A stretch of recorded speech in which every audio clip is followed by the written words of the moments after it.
자, 질문 드려볼게요. 지구는 평평하다, 둥글다? 네? 또 이건 넌센스는 아니고 진짜야. 지구는 평평해요, 둥글어요? 둥글죠. 또 그걸 눈치 보고 있어요.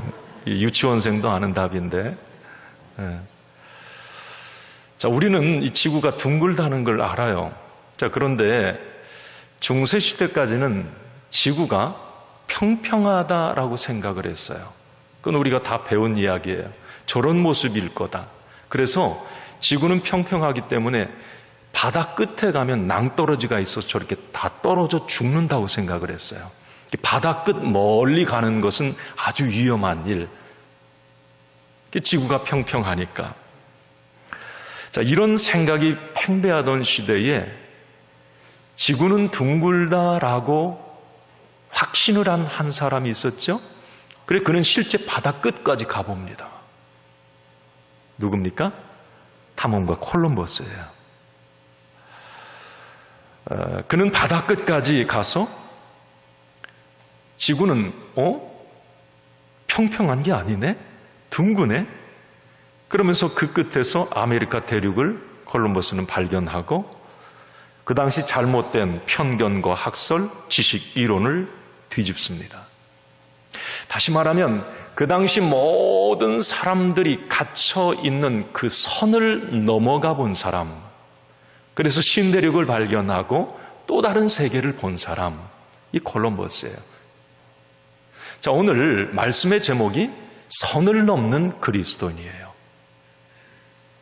오늘 사도행전 11장 말씀을 함께 이제 나눴는데, 여기 말씀에 이 그리스도인이라고 하는 말이 처음 등장합니다. 여러분, 성경에 이 그리스도인이라고 하는 단어는 3번밖에 나오질 않아요. 오늘 11장과 그리고 사도행전 26장에 한 번, 베드로전서 4장에 한 번 그리스도인이라고 하는 단어가 나옵니다. 근데 우리는 이 그리스도인이라고 하는 단어를 많이 쓰고 익숙하지요. 이 초기 기독교인들에게 이 그리스도인이라고 하는 이 의미는 한마디로 정의한다면 선을 넘는 사람들, 이렇게 말해도 틀리지 않을 것 같습니다. 세상의 상식과 이론, 윤리와 도덕, 문화와 가치관을 넘어선 사람들이 그리스도인이었다라고 하는 겁니다. 여기서 여러분, 넘어섰다라고 하는 이 말은 무시하는 것이 아니라 그것에 매여 있지 않은 사람, 그 이상을 사는 사람을 말합니다. 그리스도인은 영어로 크리스찬이라고 그래요. 크리스찬. 많이 우리가 하잖아요. 크리스찬. 그리스도께 속한 사람, 이런 의미를 담고 있습니다. 이건 어떤 의미냐면 세상의 가치관과 상식, 윤리, 도덕, 정의에 속한 사람이 아니라 그리스도의 가치관과 사상을 가진 사람이라고 하는 이 의미예요. 세상의 선을 넘어선 사람들, 이게 그리스도인이라고 하는 진정한 의미인 거죠. 자, 예수님 당시에, 볼륨 조금만 줄여주세요. 네, 예수님 당시에 처음 예수 믿었던 이 초기 그리스도인들은 유대교의 어떤 전통, 율법, 그 자기들이 나름대로 그어놓은 선이 있었어요. 사실 예수를 믿으면서도 그 선 안에, 전통이라고 하는 선, 율법이라고 하는 선 안에 갇혀 있으니까 예수님이 안 보여요. 하나님의 능력을 체험할 수가 없어요. 예수님이 복음을 위해서 준비해 놓은 엄청난 이 축복을 전혀 못 보는 거예요. 선 안에 갇혀 있어요. 그게 초기 예루살렘 교회의 교인들의 모습이었습니다. 그들은 그 당시에 율법의 선을 넘어가면 큰일 나는 줄 알았고, 유대교 전통의 선을 넘어가면 큰일 나는 줄 알았어요. 사실 그건 아무것도 아니었거든요. 그건 껍데기에 불과해요. 그런데 그들은 그 선 안에 갇혀 있었던 겁니다.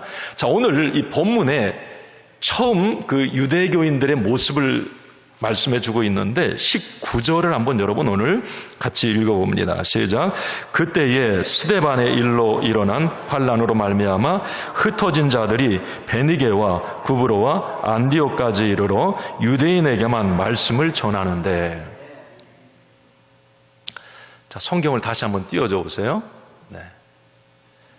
성경 구절 그 뒤쪽에, 네. 자, 저기 색깔 있는 자 유대인에게만 말씀을 전하는데 저렇게 기록이 되어 있어요. 자, 이게 무슨 말이냐면 이 19절의 설명은 그겁니다. 예루살렘 교회가 세워지고 이제 엄청나게 부흥해 갈 때에 당시에 이 그리스도인들을 별로 못마땅하게 생각하죠. 그래서 예수 믿는 사람들을 잡아 옥에 가두고 검거령을 내리고 막 이런 핍박이 일어납니다. 결정적인 계기가 스데반이 순교를 하는 그런 상황에 이릅니다. 이것은 이 예루살렘 교회의 엄청난 충격이었어요. 교회 리더가 순교를 당한 거죠. 자, 그러면서 이 예수 믿는 사람들은 이제 주변 나라들로 막 흩어지게 돼요. 이제 도망가는 거죠. 한마디로 살려고 흩어지는데, 중요한 건 뭐냐면 흩어져서 그냥 끝난 게 아니라 흩어진 곳에 가서 이들은 복음을 전했어요. 그런데 여기에 문제 하나가 있었는데, 그게 뭐냐면 복음을 전하는데 유대인들에게만 전하는 거예요. 그 당시에 뭐 주변에 이제 여러 나라의 유대인들이 일찍부터 뭐 이주해서 살기도 하고 그랬는데, 이 도망간 그리스도인들이 유대인들만 이게 복음을 전했던 거죠. 자신들이 그어놓은 유대인이라고 하는 이 선을 넘어서지 못한 겁니다. 여러분, 복음은 둥굽니다. 땅끝까지 가야 되고요, 모든 백성에게 이 복음은 흘러 들어가야 돼요. 예수님의 마지막 말씀 마가복음 16장 15절 말씀 한번 같이 읽습니다. 시작. 너희는 온 천하에 다니며 만민에게 복음을 전파하라. 온 천하 만민에게 복음이 전해져야 되는 거예요. 왜? 복음은 둥그니까. 끝까지 돌고 돌아서 복음이 전해져야 되는 거죠. 그런데 그 당시에 초기 그리스도인들은 무슨 생각을 했느냐면 복음은 평면이다라고 생각한 거예요. 어느 선 밖으로는 나갈 수 없다. 이 선 안에, 유대인들 안에, 예루살렘 안에, 이스라엘 안에서만 예수 복음이 전해져야 된다. 이런 생각에 갇혀 있게 되었던 겁니다. 이것이 바로 예루살렘 교회의 위기였어요. 그들이 넘어서야 될 선이었던 겁니다. 자, 오늘 19절 말씀, 유대인들에게만 복음을 전했다. 여기에서 그런 생각을 해봅니다. 교회가 경계해야 될 선이 있어요. 자칫 잘못하면 그 선 안에 갇혀버립니다.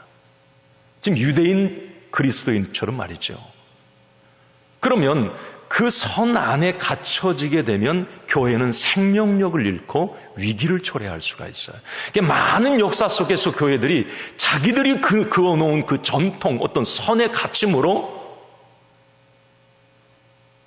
교회들이 어려움을 겪게 됩니다. 자, 두 가지 선이 있는데 하나의 선은 뭐냐면 역사가 오래되면서 생기는 선이에요. 여러분, 교회가 50년, 우리 교회 역사가 이제 50년이 넘어갔어요. 오래됐잖아요. 100년 된 교회도 있어요, 역사가. 그러면 그 교회는 자기도 모르게 어떤 전통이라고 하는, 관습이라고 하는 이 교회 안에 선이 만들어집니다. 선, 가이드라인.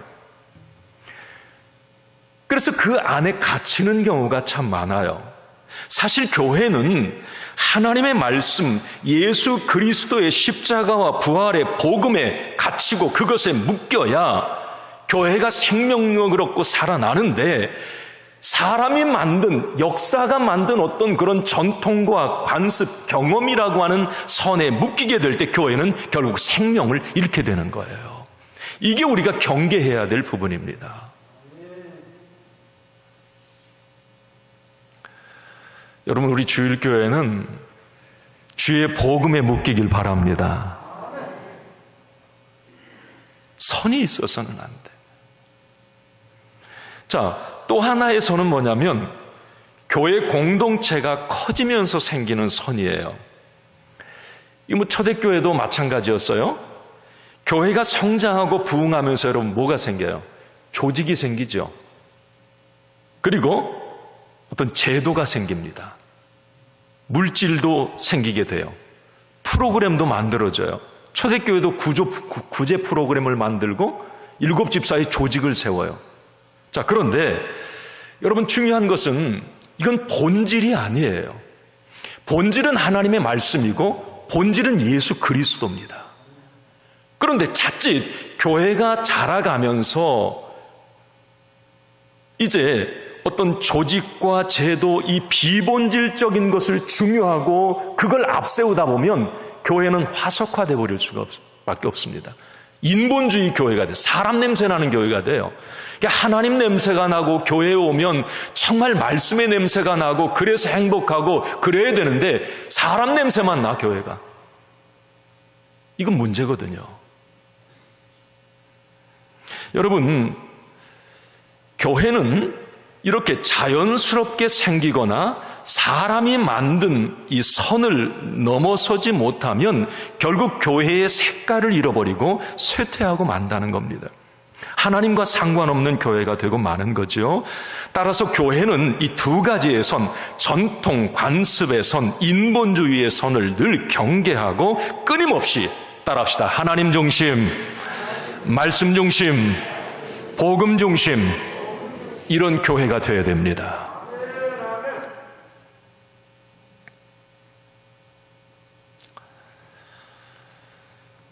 오늘 본문 사도행전 11장이 제가 이게 사도행전 강의하면서 중간중간 이 장이 중요하다 그랬는데 가만히 보니까 이게 다 중요한 거예요. 오늘 11장을 또 이렇게 되새김질하면서 이건 너무 중요하다. 왜 그랬는지 여러분.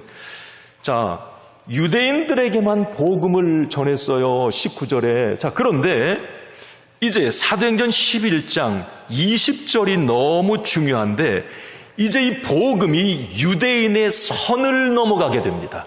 자, 여러분 20절을 한번 같이 읽어봅니다. 시작. 그 중에 구브로와 구레네 몇 사람이 안디옥에 이르러 헬라인에게도 말하여 주 예수를 전파하니. 자, 거기 그랬죠. 그 중에 구브로와 구레네 몇 사람이, 자, 몇 사람, 그 중에 몇 사람이, 자, 안디옥에 이르러. 안디옥은 여러분 많이 들어보셨죠? 안디옥 교회도 있고. 이 안디옥은 어떤 지역이냐면 지금의 시리아, 이스라엘 그 북쪽에 있는 시리아 지금. 그런데 그 당시에 이 안디옥은 국제도시였어요. 모든 사람들이 다 모였어요. 로마 사람, 헬라인, 유대인. 그래서 그 당시 이 안디옥의 인구는 50만 정도 됐다고 그래요. 이 성경 기록될 당시에. 그러니까 뭐 작은 도시가 아니에요. 그 당시 50만 모이는 도시, 국제도시였어요. 자, 그런데 이 안디옥에 복음을 전하는 성도들이 나타나는 거예요. 소수의 몇 사람이 이방인들에게도 복음을 전하기 시작한 거예요. 유대인들에게만, 19절까지도 유대인들에게만 복음을 전했는데 이제 이방인들에게도 이 복음이 넘어서게 됩니다. 물론 여러분 사도행전 8장에 이 빌립 집사님이 에티오피아 내시에게 복음 전하는 장면 나와요. 그 이방인에게. 그리고 우리 사도행전 10장에 이 베드로가 고넬료 이방인에게 복음 전하는 장면이 나. 그런데 그들은 지도자입니다. 자, 그런데 오늘 본문에 보면 이제 무명의 평신도들이 비로소 자기의 선, 유대교의 관습과 전통의 틀을 깨고 이제 비로소 이방인들에게 복음을 전하게 되는 거예요. 이렇게 소수의 성도들이 이방인들에게 복음을 전함으로 세워진 이방인 첫 교회가 안디옥 교회입니다. 안디옥 교회. 그래서 여러분 이 안디옥 교회는 진짜 멋있는 교회예요. 이방의 첫 교회예요. 첫 교회, 첫 열매입니다. 우리 이 교회 이름이 안디옥 교회라고 하는 교회 이름도 많더라고요. 너무 멋있는 교회거든요. 그 안디옥 교회 정신만 있다면, 사실 이 안디옥 교회는 이후에 세계 선교의 전초기지가 됩니다. 그리고 이방 복음 전파의 베이스 캠프가 돼요. 사도 바울이 이제 전도 활동을 할 때 1차, 2차 로마 전도할 때 거점이 어디냐면 안디옥이에요. 안디옥에서 출발했다가 다시 안디옥으로 오고, 또 안디옥으로 출발했다 또 다시 오고, 이 안디옥 교회는 이 복음의 전초기지였단 말이죠. 왜? 하나님이 너무 기뻐하시는 교회였어요. 복음의 비전이 담긴 교회였고요. 그 안에는 진정한 그리스도인이 있었고 그리스도가 계셨습니다. 여기에서 우리는 진짜 하나님이 원하시는 교회, 찐 교회가 어떤 교회인지를 우리는 알아야 합니다. 여러분, 안디옥 교회의 정신이에요. 진짜 교회는 모든 사람을 다 포용하는 교회입니다. 할렐루야. 전라도 사람, 충청도 사람, 경상도 사람, 여러분 고향이 어디세요?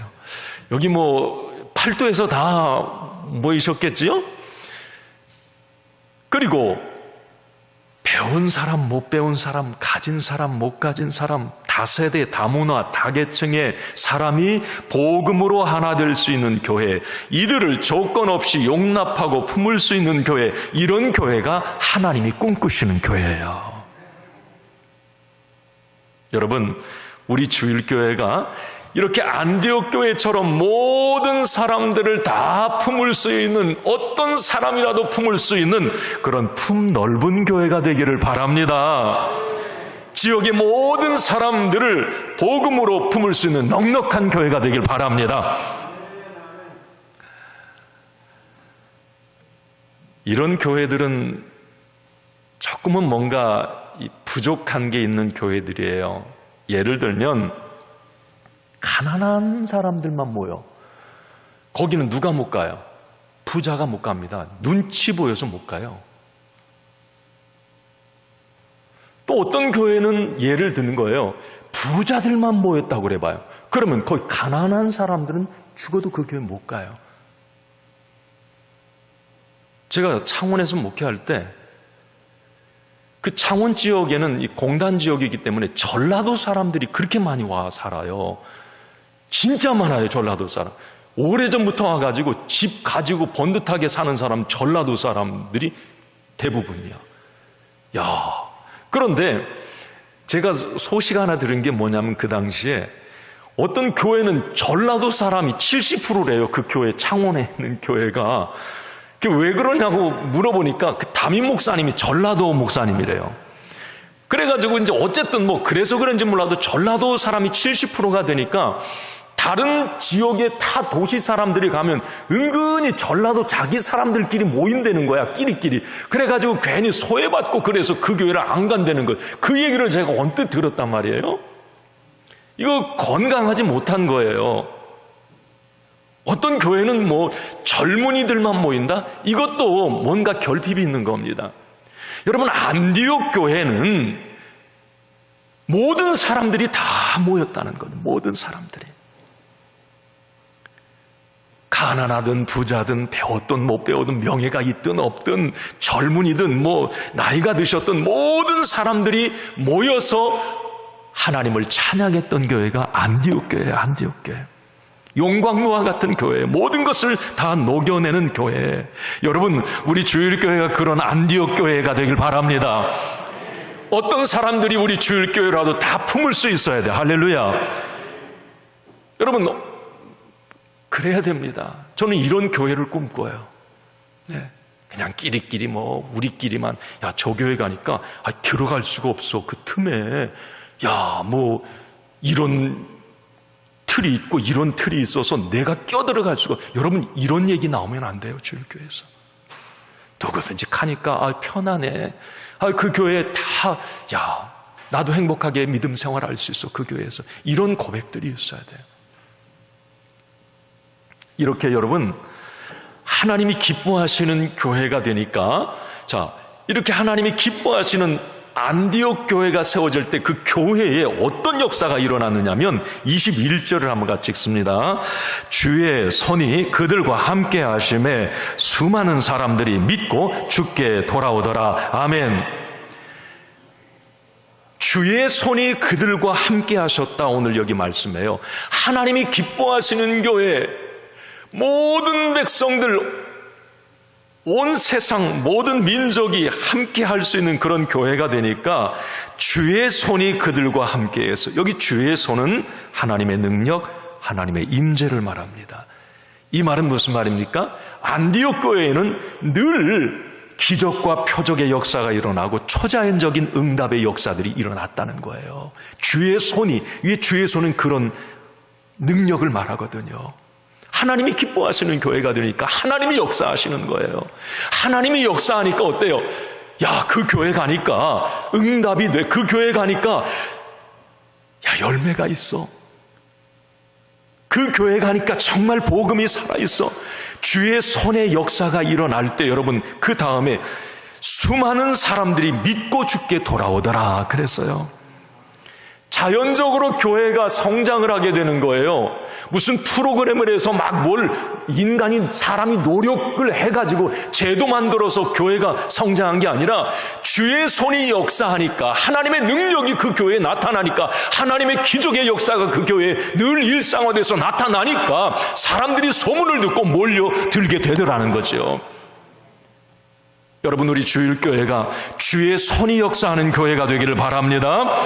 이 교회 안에 들어오면 불행했던 사람들이 행복해지고, 할렐루야, 묶인 사람들이 자유함을 얻고, 약한 자들이 새 힘을 얻고, 원통한 자들이 위로받는 그런 교회, 우리 주일교회가 되길 바랍니다.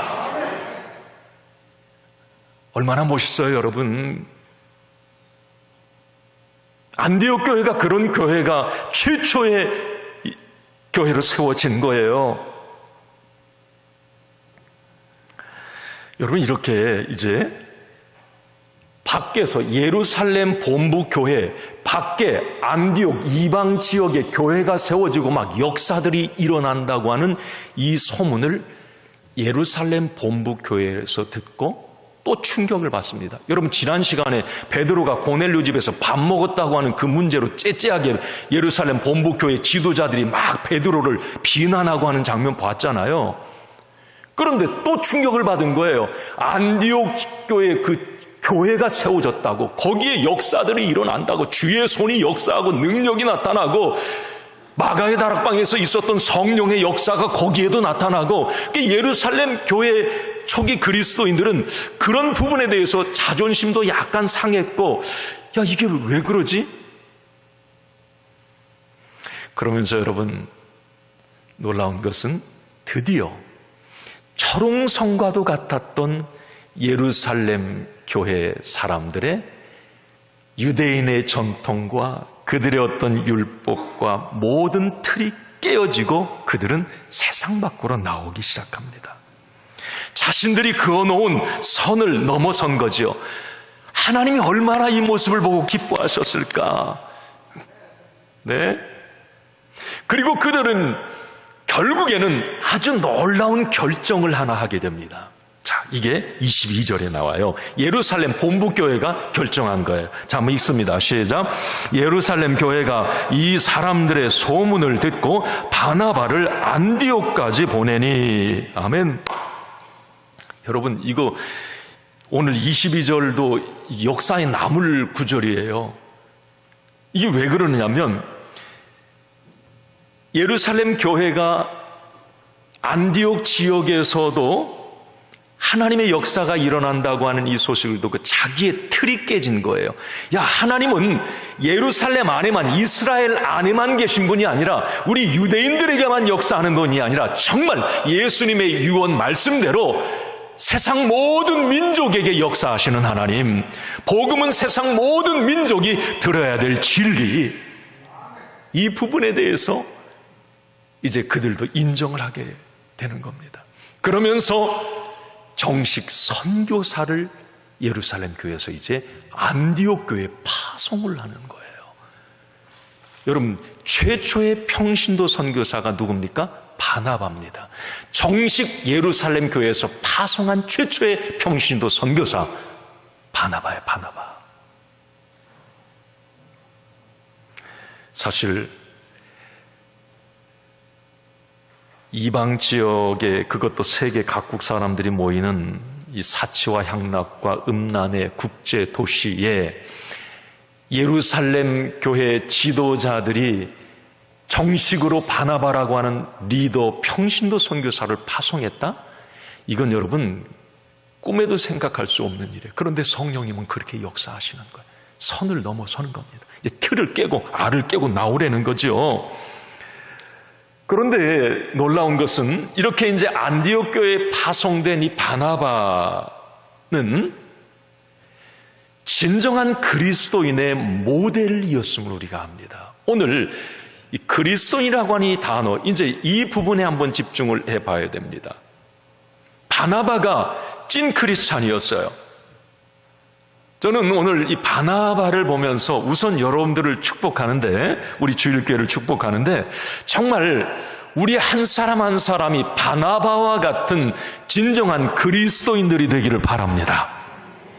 한번 따라합시다. 나는 그리스도인이다. 그래요. 그리스도인이다. 그리고 우리 주일교회에는 정말 이 찐 크리스찬, 이 그리스도인으로 가득하기를 원합니다. 한국교회도 마찬가지고, 진짜 바나바가 진짜 그리스도인이었어요. 그러면 바나바가 어떤 모습이었을까? 그리스도인은 어떤 사람일까? 좀 궁금하죠? 자, 여러분 오늘 24절을 한번 봅시다. 이 그리스도인이요, 바나바가 그리스도인이었어요. 시작. 바나바는 착한 사람이요 성령과 믿음이 충만한 사람이라 이에 큰 무리가 주께 더하여지더라. 아멘. 자, 거기 보면 바나바는 자 어떤 사람이었다? 첫째, 착한 사람이었다. 여러분, 착하다, 뭐 이게 그냥 오해하지 마세요. 착하다, 뭐 순에 빠져가지고 그냥 이게 착한 게 아니에요. 여기서 이 성경에서 이 착하다라는 이 단어는 인격과 성품, 사람 됨됨이를 말합니다. 그러니까 바나바가 착한 사람이었다라고 하는 것은 그 바나바의 인격과 성품, 사람 됨됨이가 된 사람이라는 거예요. 이게 그리스도인이라는 겁니다. 진짜 그리스도인은 인격과 성품에서 나타난다는 거예요. 사람 됨됨이가 그리스도인은 됐다라고 하는 겁니다. 왜 그러느냐면 여러분, 이 바나바가 왜 착한 사람이었느냐면 사도행전 4장 36절 37절에 보면 이런 이야기가 있어요. 한번 읽어봅시다. 시작. 구브로에서 난 레위족 사람이 있으니 이름은 요셉이라 사도들이 일컬어 바나바라 번역하면 위로의 아들이라 하니 그가 밭이 있음에 팔아 그 값을 가지고 사도들의 발 앞에 두니라. 여러분, 이 초대교회 당시에, 그 당시에 로마 식민지였잖아요, 이스라엘이. 얼마나 힘들었겠어요. 그냥 못 먹고 못 사는 사람들이 대부분이었어요. 그런데 그 당시 교회에 모여든 사람은 더 가난해. 자, 그때 바나바라고 하는 사람, 원래 이름이 요셉이에요, 요셉. 그런데 이 요셉이라고 하는 사람이 자기 밭을 팔아서 헌금을 하는 거. 왜? 가난한 사람들을 도와주세요, 그러는 거예요. 밭 팔아서 이게 헌금하는 게 쉽습니까? 그 당시에 말이에요. 요즘에도 어렵는데. 그러면서 그것뿐만이 아니라 이 요셉은 늘 사람들을 만나면 위로하고, 그 당시에 가난하고 식민치하에서 어렵고 눌린 사람들을 격려하고 힘을 주는 거예요. 그러니까 주변에서 이 사도들이 이 요셉을 가만히 보니까 그 너무 아름다운 사람이에요. 그래서 이 사도들이, 그 당시에 예수 믿는 사람들이 요셉의 별명을 붙여줬는데 그게 바나바예요. 바나바. 바나바는 이름이 아니에요. 별명이에요. 별명. 닉네임. 이게 얼마나 이 바나바가 위로를 잘했으면, 바나바의 뜻이 위로의 아들이에요. 야, 멋있지 않나요, 여러분? 바나바가 착한 사람이었다, 이렇게 마음 따뜻하고 누군가를 위로해 줄 줄 아는 사람이었다라고 하는 거죠. 여러분, 우리 주일교회에 위로자들이 많아지기를 바랍니다. 여러분, 바나바 사역한다고 그러잖아요. 바나바 사역은 위로 사역이거든요. 예. 제가 그런 얘기를 이렇게 간헐적으로 듣게 돼요. 고맙기도 하고, 이제 어떤 분이 그래요? 예를 들면 어떤 집사님, 권사님이 제가 어떤 권사님을 통해서, 어떤 장로님을 통해서 그 말을 듣고 위로를 받고 제가 힘을 얻었어요. 제가 그 당시에 포기할 뻔 알았는데 그 권사님이 나에게 정말 따뜻하게 위로해주고 신앙의 권면을 해주어서 내가 다시 일어나서 여기까지 왔어요. 이런 얘기들을 제가 종종 듣거든요.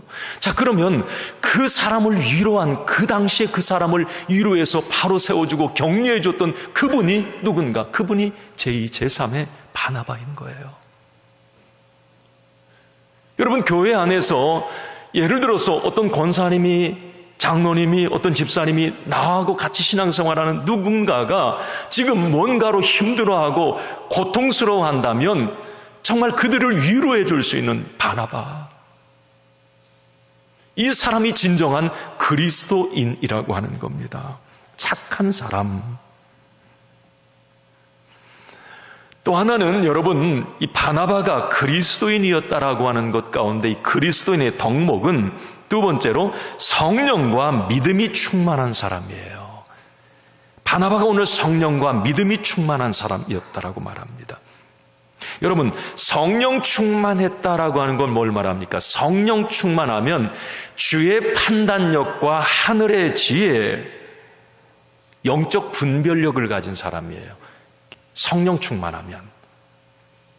그리고 믿음이 충만했다라고 하는 건 뭐예요? 그것은 신앙의 뿌리, 기초가 단단했던 사람, 확고한 신앙 고백을 가진 사람이었다라고 하는 겁니다.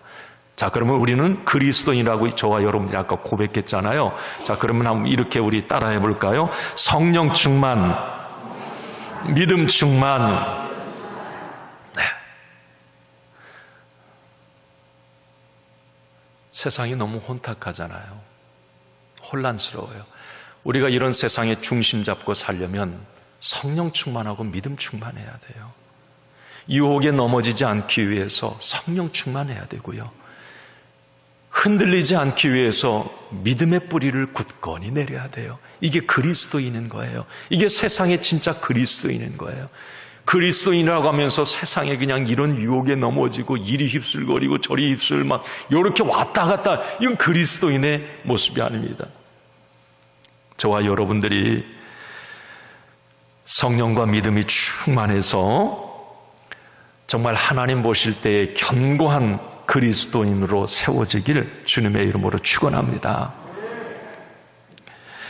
여러분, 제자를 세웠던 이 바나바, 여기 성경에 보면 여러분, 안디옥 교회에서 사역했던 이 바나바가 다소라고 하는 지역에 가서 사울이라고 하는 사람을 데리고 옵니다. 여러분, 우리가 7년 전에 이미 이 사울이라고 하는 사람은 사도행전 9장에 다소라고 하는 지역으로 피신을 가 있었어요.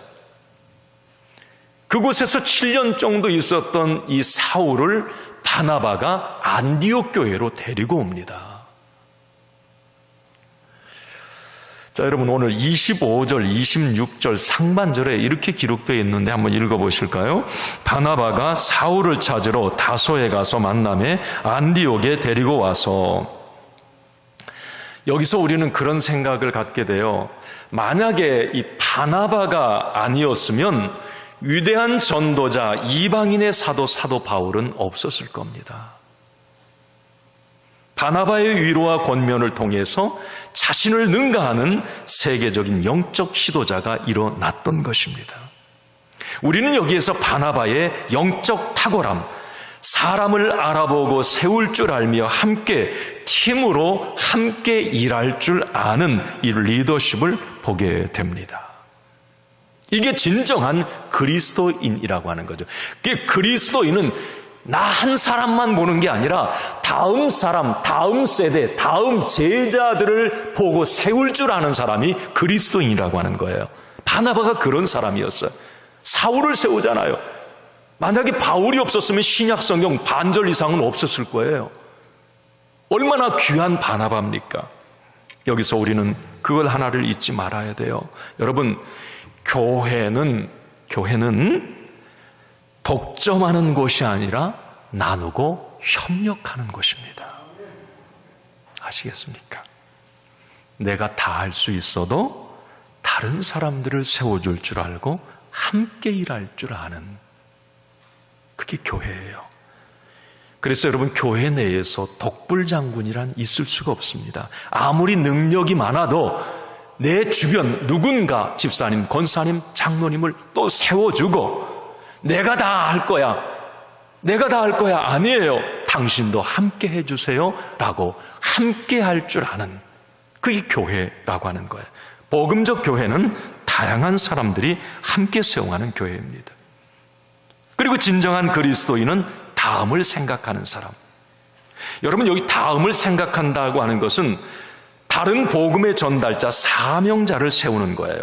그래서 저는 제가 예전 목회 시작하면서부터 늘 했던 말이 하나가 뭐냐면, 우리 그리스도인들은 3번 태어나야 된다.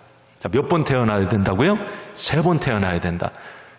뭘 3번 태어나냐? 우리는 2번까지는 다 태어났어요. 엄마 뱃속에서 태어나는 자연적 출생, 그 다음에 번어게인, 거듭나는 거, 이건 나 하나 예수 믿고 구원받는 거예요. 3번째가 사명자로 태어나는 거예요. 이것도 태어나는 거예요. 대부분의 그리스도인들이, 현대 그리스도인들이 2번 태어납니다. 나 하나 예수 믿고 구원받고 나 하나 그냥 신앙생활하는 것으로 그치려고 그래요. 심지어는 내 가족들, 내 형제, 자매들도 그냥 몰라요. 나 하나. 이건 여러분 2번 태어난 거와 마찬가지예요. 세상에 혼밥, 혼자 밥 먹는다고 혼영, 혼술 다 얘기하잖아요. 이거 혼신이야, 혼신. 혼자 예수 믿는 거야. 그런데 하나님이 진짜 기뻐하는 그리스도인은 뭐냐면 이 3번 태어나는 거예요. 사명자로 태어나는 거죠. 이건 뭘 말합니까? 다른 사람을 생각하는 거예요. 내 자녀들, 가족들, 형제, 일가, 친척들, 내 주변에 있는 이웃들, 누군가를, 그 사람도 예수 믿어야 된다고 말하고 그 사람들에게 복음을 전하고 그 사람을 예수 안에 들어오게 하는 이 사명자, 이게 진정한 그리스도인인 거예요. 저는 우리 2부 예배 때는 교사들이 있어서 교사들의 품에 위대한 인물이 일어난다. 저는 이 얘기를 자주 해요. 당신의 품에서 위대한 인물이 일어난다. 이게 제2, 제3의 사명자의 삶이거든요. 여기 속장분들, 우리 장로님들, 아니면 또 다른 어떤 부서의 리더들이 있다면 여러분, 나의 품에서 위대한 인물, 나 하나 믿음 생활 잘하고 끝! 그거 말고 그 뒤에 다음 누가 바통을 이어서 또 복음을 전하고 생명을 이어가는, 이것을 세우고 알아볼 줄 아는 이런 리더십, 이게 필요하다는 거예요. 저는 여기서 이렇게 여러분들은 저 한 사람 하나만 보이죠?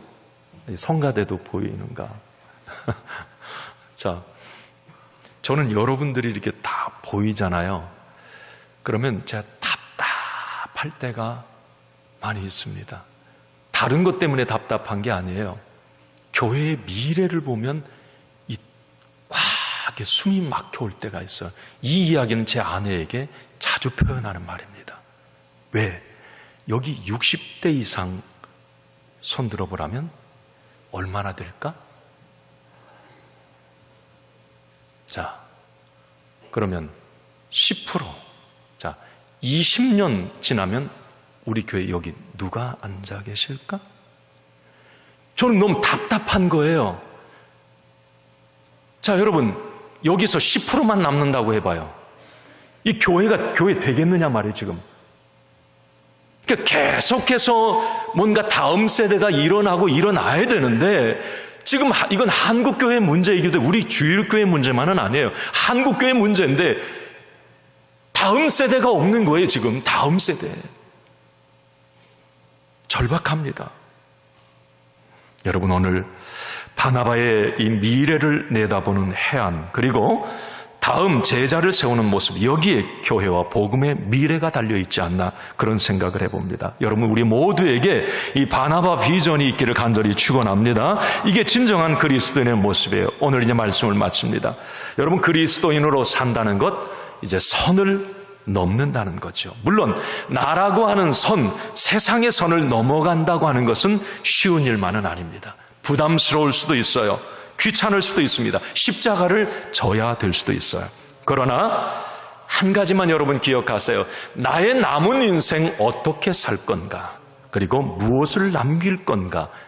이 질문 앞에 우리는 갈 길, 해야 할 일이 분명해집니다. 그것은 바로 그리스도인답게 사는 겁니다. 누군가를 따뜻하게 위로해주는 위로자로 사는 것, 혼탁한 세상에서 선명한 믿음의 기준을 가지고 흔들림 없이 사는 것, 내가 섬기는 교회와 복음을 위해서 끊임없이 제2, 제3의 바울을 키워내는 것, 이것만큼 가슴 떨리고 보람 있는 일은 없는 겁니다. 아무리 생각해봐도 멋진 인생, 색깔이 다른 인생, 행복한 인생, 클래스가 다른 인생은 찐 크리스찬이 답입니다.